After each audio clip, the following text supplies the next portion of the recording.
Hoje eu quero falar sobre uma história que eu deixei muito tempo, que eu sabia que eu podia ler ela, mas é que eu ah, simplesmente ignorei nesses últimos tempos, mas agora eu tomei coragem. Eu vim aqui falar sobre Onani Master Kurosawa, que em tradução livre seria o mestre da masturbação Kurosawa. Você deve estar pensando, porra, com todo respeito, mas que nome... Que é isso? Daí é um quê? Um hentai? Uma obra mais 18? Seria engraçado se fosse, mas não é. Na verdade, é uma das histórias que teve um desenvolvimento de personagem mais incríveis que eu já vi, entendeu? Não sei se é o melhor desenvolvimento de personagem, mas com certeza estaria nos top 10, entendeu? Porque essa história, ela realmente é um dos maiores exemplos de redenção que eu já vi. Mas antes de falar nisso, eu preciso explicar pra você por que eu decidi ler Kurosawa. Porque ele era conhecido lá em 2006 em fóruns antigos da internet, né? Tanto que ele era postado não por uma editora, mas por dois jovens de 20 anos que estavam no fim do mundo da internet. E bom, quem popularizou esse mangá foi o 4chan. E bom, você pensa, pô, 4chan, não sei se é bom, mas lá de vez em quando saem umas coisas malucas. Futuramente eu descobri que o Quadro em Branco era fã dessa obra, né? Só que ele não tinha coragem de recomendar ela no canal dele. Futuramente eu fui entender o porquê, né? E eu pessoalmente respeito muito o Quadro Branco. Também eu vi o Mangá ao Quadrado recomendando e o Video Quest. Bom, é isso. Só que eu meio que ignorei porque, pô, a sinopse da obra dá pra se entender que a gente vai estar entrando no fim do mundo. Mas, eu tava dando uma olhada nas obras que tinham as melhores notas dentro do Mangadex, né? Bom, em primeiro lugar, só pra você ter noção de comparação, tá Berserk com 9.68. E em segundo lugar, a gente tem Vagabond com 9.62. Ou seja, isso daí é a nota do melhor mangá mais avaliado. Agora eu vou falar qual que foi a de Kurosawa. Foi 9.2, o que me fez pensar, caramba, se o melhor do mundo é 9.6 e ele tá com 9.2, talvez eu deveria realmente dar uma chance pra ele, né? Então foi por causa disso, eu decidi dar chance porque a nota estava extremamente alta. Então vamos falar um pouco sobre o que é essa história. A gente tem Kurosawa, que ele é basicamente um aluno do Fundamental 2, né? Correspondente lá no Japão, né? Ele teria por volta de 15 anos, então, ou seja, é um moleque ainda... Ele passa uma ar de mais velho, mas porque a obra ela foi começada a ser pensada como se fosse uma paródia de Death Note, uma paródia de Code Geass, também tem algumas referências a Apanhador no campo de centeio, então ela era para ser uma espécie de paródia do início, então a história não era para chegar ao ponto que ela chegou. Então a gente tem um personagem que, apesar de ser jovem, ele aparenta ser mais velho pelas ações, pelos tipos de pensamento, uma vibe meio Yoshikage Kira, né? Tanto que tem umas referências até o L perdido por aí. Mas a obra começa do jeito mais escroto possível. É simplesmente um cara, ele vai para uma região da escola meio abandonada, não tem atividade de clube, não tem aulas à tarde, então simplesmente aquela área é abandonada naquele período. E antes da escola fechar, ele sempre vai no mesmo horário, depois de frequentar a biblioteca, né, que é onde ele gasta o pessoal da tarde, ele vai pro banheiro feminino e faz os atos que ele tem, você sabe que é o nome que tá no título, que é a tal da masturbação. Só que o interessante aqui é pegar um pouco dos pensamentos dele também. Onde, bom, no começo ele vai imaginar, basicamente ele sente atração por qualquer garota que chega perto dele na história. Mas, com o tempo, o que parecia ser leve, um romancezinho, papapá, nossa, eu tô imaginando com a garota, a gente andando de mão dada, uns beijinhos, mas cada vez se tornando mais extrema ao longo da história, né? Tanto que as últimas vezes que ele faz isso, a gente tem cenas que parecem... ultrapassa esses fetiches de humilhação, chega a ser considerado até estupro mesmo. Então esse é o nosso personagem principal, a gente já entendeu, né? Vai ser uma referência aí ao Kira, então, bom, a gente vai estar, na verdade, acompanhando um cara que mesmo que ele vai ter os seus motivos, ele não é uma boa pessoa, igual em Death Note. Só que tudo isso muda quando a gente tem uma personagem que é a Kitagawa, que é basicamente a única garota que apareceu na frente dele e ele não sentiu atração nenhuma. Ela é tanto descrita a ele como se fosse um esquilo, pequeno, com cabelo gigante, com muito frizz. aquelas pessoas que usam um óculos gigante. E... bom, é isso, uma pessoa extremamente reclusa. E justamente essa pessoa que ele não sentia atração, vai naquele banheiro que ninguém visitava. E lá tá ele, né? Só que ele é pego e ele já tem a desculpa esfarrapada dele. Pô, não, ó, não que eu esteja fazendo algo errado, é que o professor pediu pra eu colocar os materiais de limpeza que tá faltando aqui no banheiro, eu já tô saindo, tudo beleza? Ou seja, ele já tem aquela desculpa, mesmo que ela não fosse perfeita, ela servia, né? Os dias vão passando, ele percebe que essa garota ela sofre muito bullying, tanto que aqui eu senti uma sensação muito parecida com a Voz do Silêncio, sabe? Só que a diferença de Voz do Silêncio é que aqui é realmente mais pesado, porque as crianças elas são mais velhas. Então, bom, acho que eu não preciso dar muito detalhes, mas chega uma cena em específica que é onde acontece o ápice da humilhação e a gente já tá com os nervos à flor da pele, que basicamente as meninas que fazem bullying com ela escondem a roupa de um dos nerds, aqueles nerd gordinho que todo mundo reclama, tanto que chama ele de Pizza Khan, por dizer que ele só gosta de pizza, né? Colocam a roupa de ginásio dele dentro da mochila dela, ela vai lá, fala, pô, não sei o que aconteceu, apareceu na minha mochila, tudo mais, e essas garotas vêm lá e atiçam, dizendo que ela é uma pervertida, que ela roubou a roupa, basicamente arrastam ela pro canto, meio que obrigam ela a dizer, não, agora você vai se confessar pra ele, dizendo que você é uma pervertida, tudo mais, e é exatamente isso que ela faz, mesmo ela sendo coagida, ao invés dela travar a fala, é bastante interessante que soa natural. E até o protagonista ele fala isso, caramba, se uma pessoa geralmente tivesse sido humilhada, ela teria vergonha de falar isso, mas parece que mesmo sofrendo bullying, essa garota é forte. Bom, nesse momento ele percebe que todo mundo da sala começa a atiçar, zoar, brincar, entendeu? No sentido de brincadeira maldosa mesmo. E ele percebe que ele é o único da sala que não tá fazendo isso. E isso gera um fervor de ódio dentro do nosso protagonista, o Kurosawa, que ele decide se vingar pela pessoa. Já que ela é uma garota tão reclusa que não consegue fazer nada por si mesma, então eu vou ser o grande herói dessa história, né? Uma vibe, como eu falei, é uma grande paródia de Death Note. E como que ele faz isso? Basicamente, as primeiras coisas que ele faz são relativamente mais leves e vai cada vez piorando mais. Só que a primeira ação dele eu acho que nem pode ser realmente considerada leve, porque ele rouba as roupas, faz basicamente a mesma coisa que fizeram uma menina, né, de roubar as roupas, só que ele basicamente vai no banheiro e ejacula em cima das roupas, né? Bom, basicamente ele vai fazer toda uma humilhação, brincando com elas, tudo mais, igual elas fizeram igual a garota, e ele vai se sentir satisfeito.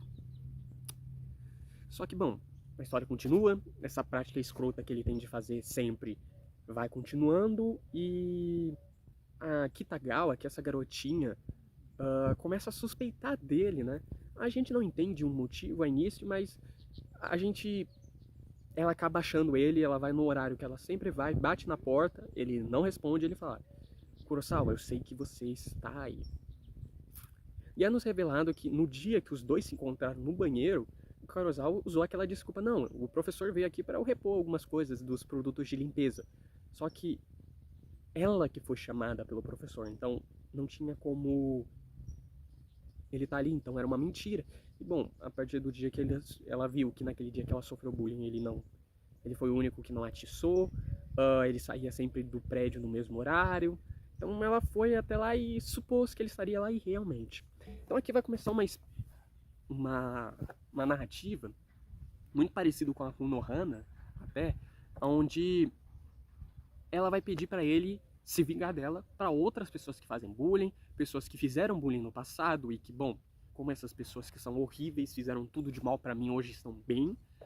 E basicamente o nosso protagonista ele vai virar esse grande justiceiro de todo mundo que ela falar, ele vai lá e fazer. Por quê? Porque ele se acha o grande foda? Sim, ele se acha. Mas no fundo, ele só faz isso porque ele tem medo dela explanar ele, né?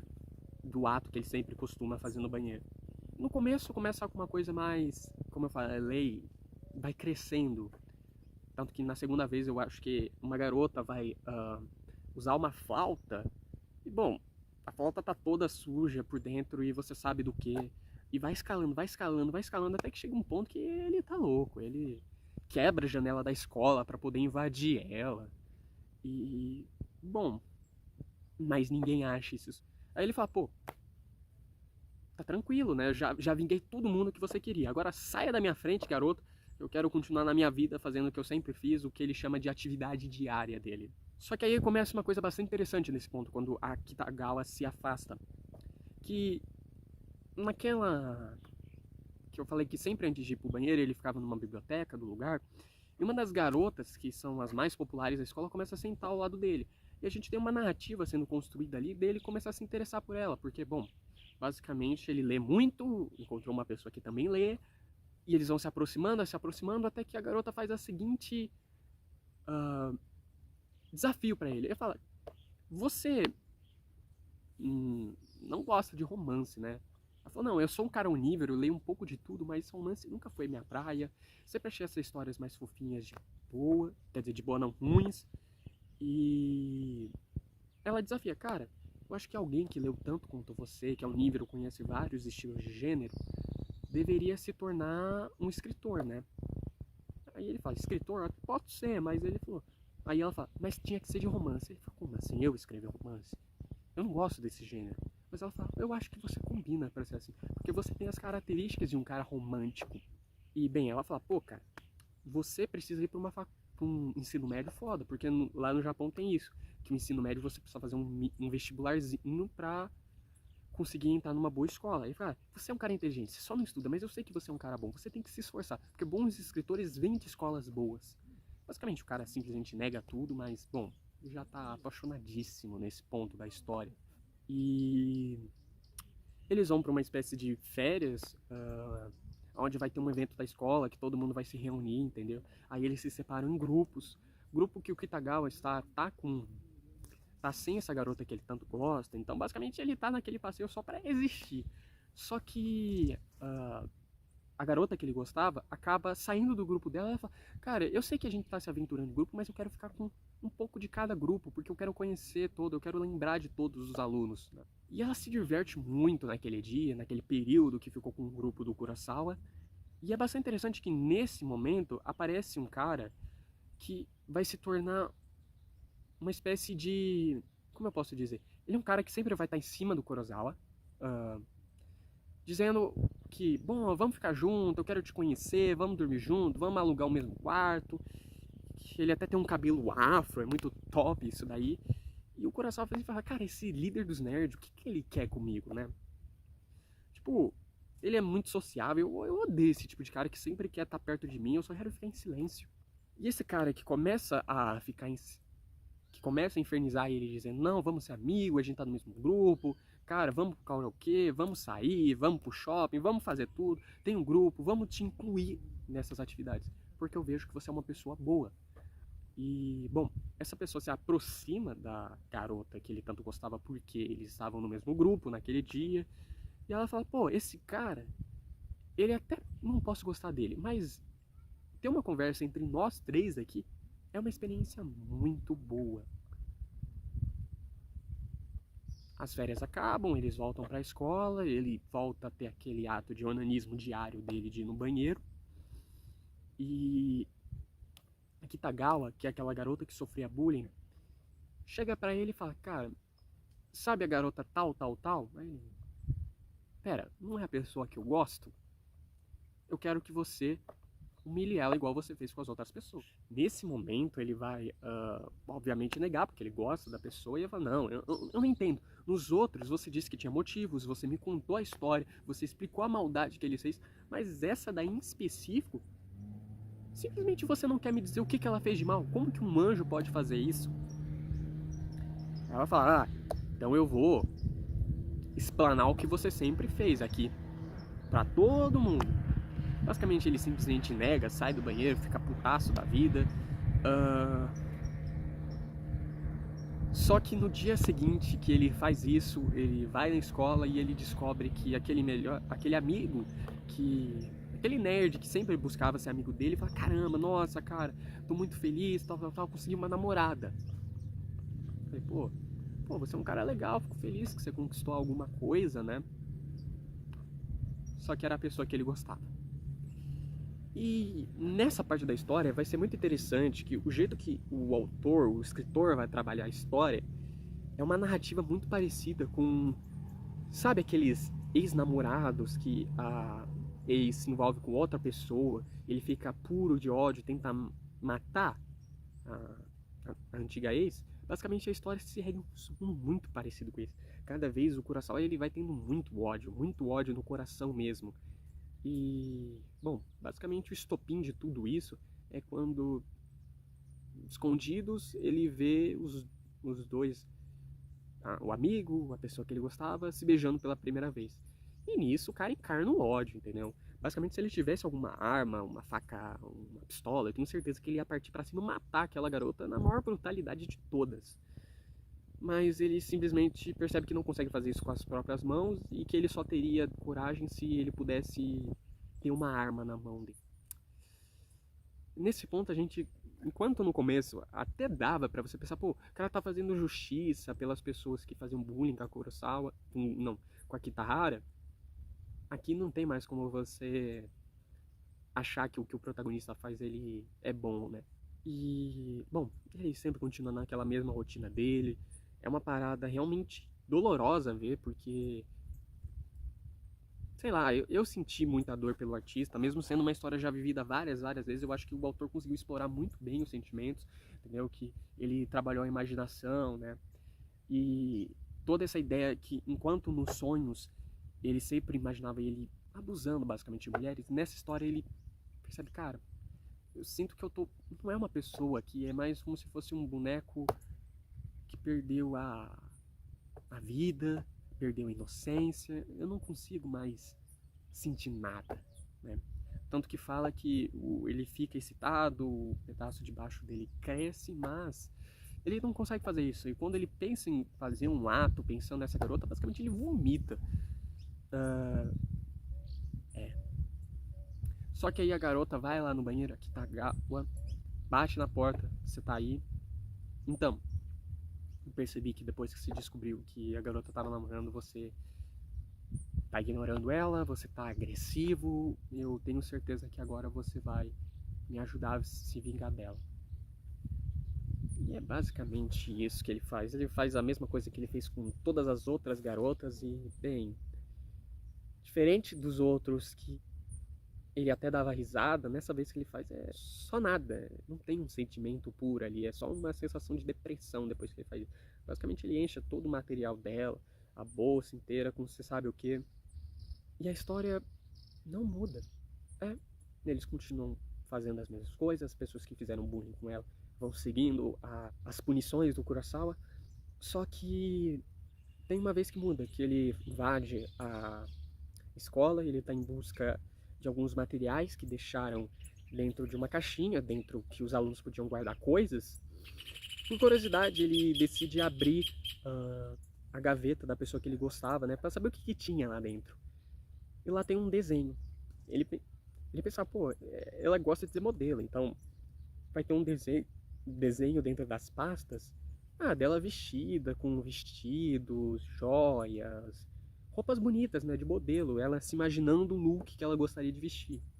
Mas o que ele encontra lá é um desenho justo daquele dia que, nas férias, que eles juntaram um grupo e se divertiram por aí. Ou seja, tá ele, o Pizza-Kan, tá a Kitagawa, tá o amigo dele que tinha um cabelo afro, que parecia um brócolis, e a garota que ele gostava.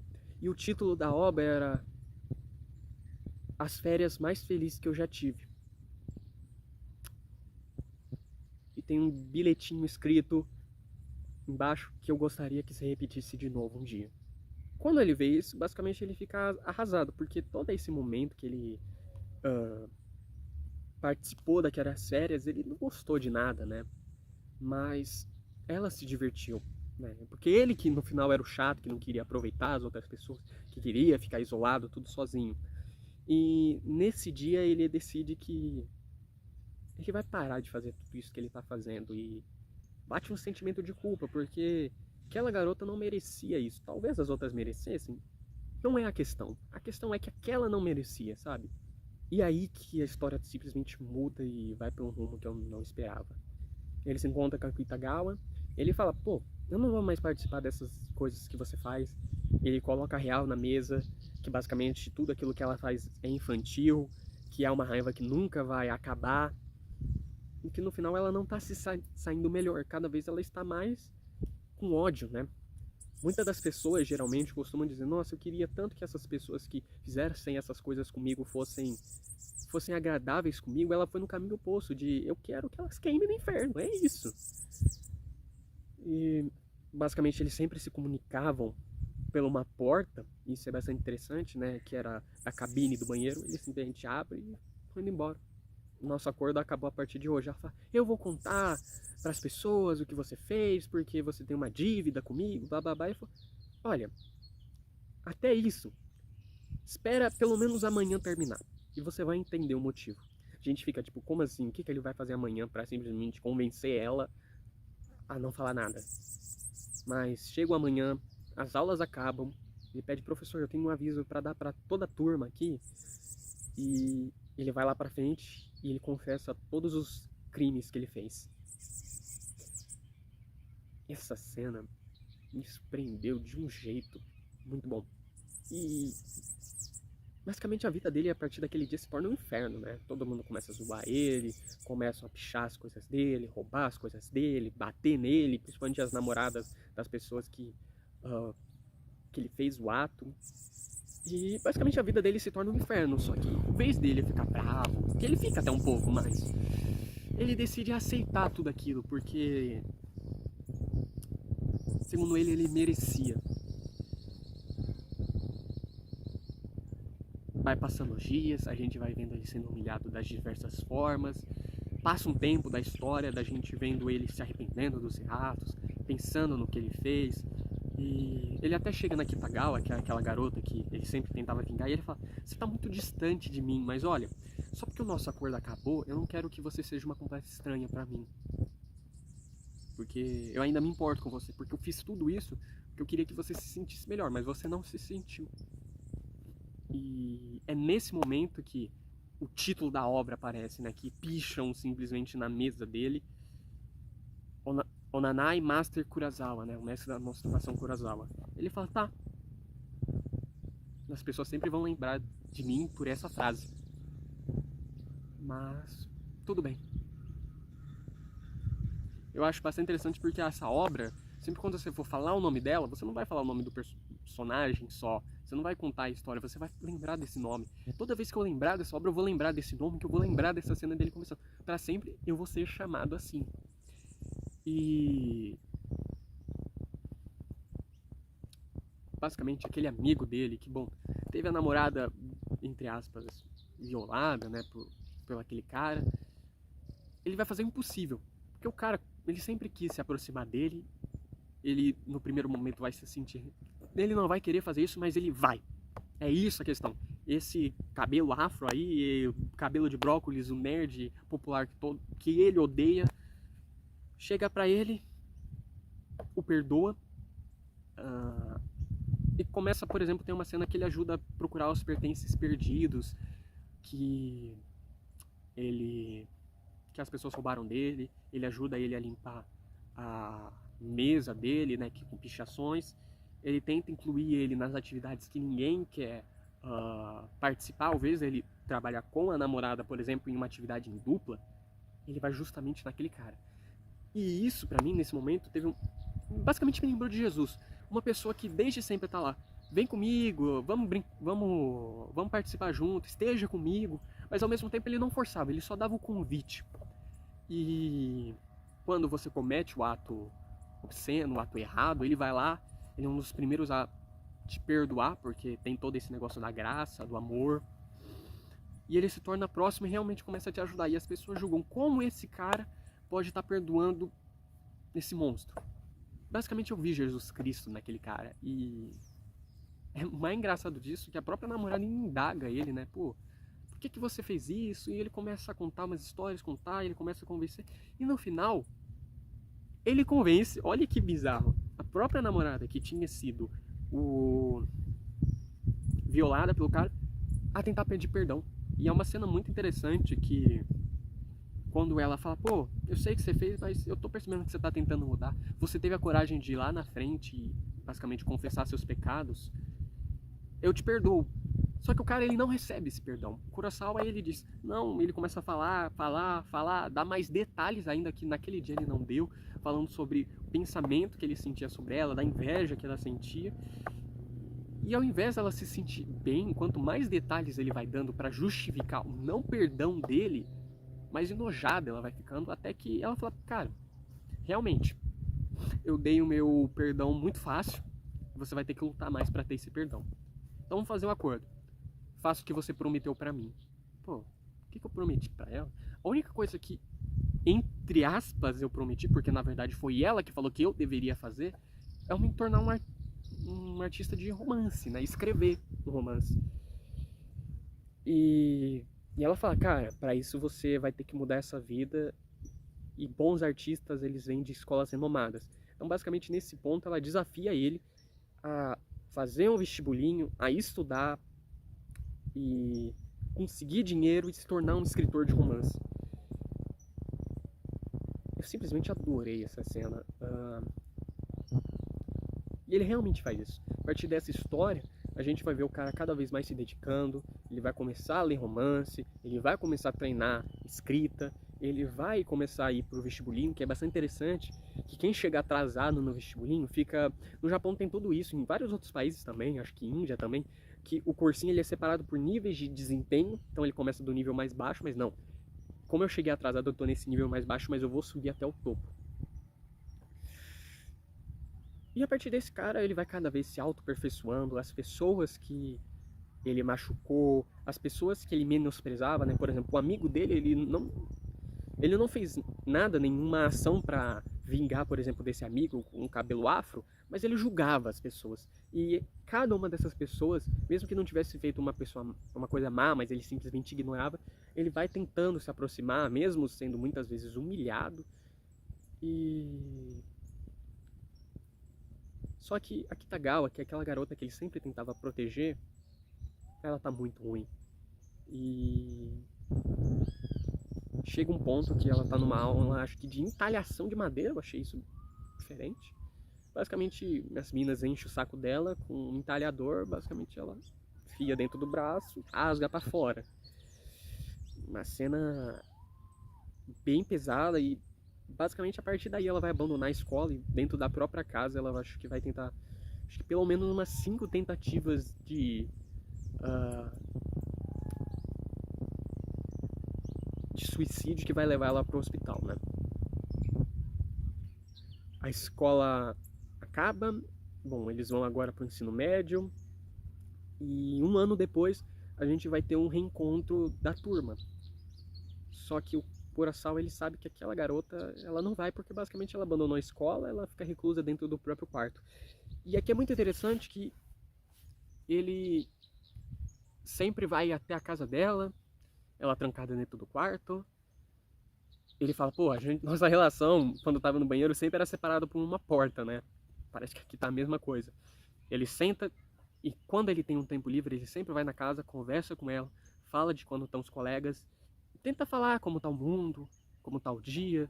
Pra ele acha isso importante porque se ela tá reclusa, ela não sabe como está a sociedade. E se ela ficar aí, ela vai cada vez se afastar mais dessa sociedade. E sempre, sempre, sempre ele vai lá. Até que um dia, quando chega o dia de todo mundo reunir, ele vai até a escola para poder reunir com os professores, com os alunos, e ela não foi. Ele vai até a casa dela, né? Sai da festa e tenta por uma última vez convencer ela. E ele explica que aquela garota, uma das principais garotas que fazia bullying com ela, ele se aproximou, porque no novo colégio eles sempre iam de trem e ela sentava perto dele e eles começaram a conversar um pouco.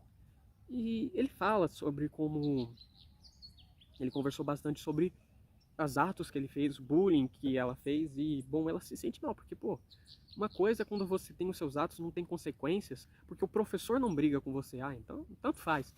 Mas a partir de 5 tentativas de suicídio E bom, aquela cena que basicamente ela rasga o próprio braço com um entalhador, batendo nele, é tipo, vamos dizer que cai um peso nessa garota. E ele explica que ela tá muito pensativa sobre ela e ela gostaria de pedir perdão.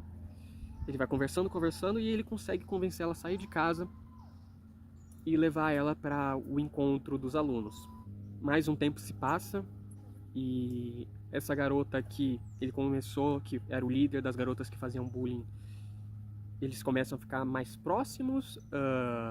É estranho porque é uma das pessoas que foram vítimas dele, tanto que ela enoja ele em muitas coisas, mas eles são parecidos, eles vão se entrosando. E nesse ponto da história dá pra entender que eles decidem sair, mas no fundo é uma espécie de encontro. E a história termina assim. Eu não sei, mas pra mim isso daqui foi uma das espécies de obra que mais trabalhou o perdão, um arrependimento e uma redenção, sabe? Porque, eu não sei, parece uma história meio genérica, tipo, mas no contexto dele não é, sabe? O autor, ele soube trabalhar isso de uma maneira muito boa, né? E eu acho que eu gostei muito dessa história, porque depois que eu li a Haku no Hana, tem toda essa história de uma garota saber que você faz algum ato obsceno e tentar te manipular para você fazer coisas. E a cura em Haku no Hana se dá através dos livros, né? Que ele encontra uma garota que trabalhava na literatura e tudo mais. E ele é salvo a partir disso. E eu senti uma vibe muito parecida com essa, entendeu? Eu acho que tudo que faltou em Haku no Hana eu tive nessa obra. Tive essa experiência de falar, tá, agora eu entendo o assunto mais profundamente. E foi bastante interessante trabalhar com a cabeça de um cara tão maluco como esse. Mesmo que ele seja nojento, estranho, muitas vezes eu me senti identificado por alguns pensamentos que ele tinha, principalmente porque enquanto a Kikagawa ela sofria bullying por causa disso, que ela era solitária, ele não tinha muito motivo, ele apenas odiava tudo e a todos. E a grande motivação para ele mudar não foi porque ele sentia, como eu posso dizer, culpa da luxúria dele. Foi porque apenas ele percebeu que esse tipo de pensamento que ele levava estava fazendo ele odiar pessoas que não mereciam ser odiadas. Então ele estava saindo da sociedade, basicamente tornando cada vez mais disperso, cada vez mais odioso. Então eu achei bastante disso, que a grande lição da obra não é sobre aprender a parar de, sei lá, se masturbar, como isso é uma coisa que ferra com a cabeça. Na verdade, a grande ideia da obra é mostrar que isso é apenas uma parcela do motivo dele odiar todas essas pessoas. Então é uma obra sobre o ódio. Basicamente é isso que eu tenho para falar. Teve uma sequência que é o Afterlives, que se lembra que a garota que ele gostava tinha um desenho que dizia que ele queria reunir todas as pessoas do grupo e um dia ir naquele parque de novo, se divertir. Basicamente isso realmente acontece. E eu basicamente amei esse autor, esse artista. Basicamente é uma dupla que eles fazem mangás até hoje.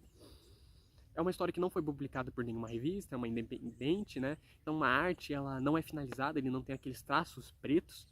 Ele tem toda aquela ideia do grafite cinza, então é uma obra bem sim, entendeu? Essa bem cinza até nesse sentido de justiça, e basicamente eu amei. Provavelmente eu vou dar olhada em outras obras desses dois rapazes. Uma obra que eu tô interessado é Molester Man, ou seja, um homem molestador, que você já entendeu que o cara gosta de títulos suspeitos, né? O mestre da masturbação, o homem... agora me deu branco, mas basicamente a história do Molester Man é sobre um homem que foi acusado de ter molestado uma garota, tendo um romance com uma garota que sofreu abuso sexual. Eu estou muito empolgado para ver isso, porque se o quadro em branco falou que essa obra é uma dos melhores romances que ele leu na vida, cara, isso me convenceu. Basicamente é isso. Esse é um tipo de obra muito bizarro, que mesmo ela sendo muito impactante para mim, sério, dá uma vontade de, não, eu preciso mudar, eu tenho que ser uma pessoa melhor. Toda essa ideia de, mesmo que as pessoas me odeiem, eu tenho que fazer o que é certo. Tanto que tem uma cena que me pega, que é quando um professor vai conversar com ele sobre os crimes que ele fez. Olha, pessoalmente, você se confessou para todo mundo, então por mim, sendo bem sincero, eu não geraria mais uma punição do que você já está sofrendo. Pra mim, essa já é a sua penitência, né? O bullying, a perseguição, a depressão. Mas ele fala, olha, uma das vítimas, os pais chegaram aqui e a gente vai ter que entrar em contato com seus pais. Posso entrar? E o Kurosawa, ele fala, tá bom, eu mereço. Eu já estava preparado para isso no momento que eu me confessei, porque eu sabia que as pessoas, as vítimas, os pais iam atrás de mim e, bom, eu não vou fugir. É isso.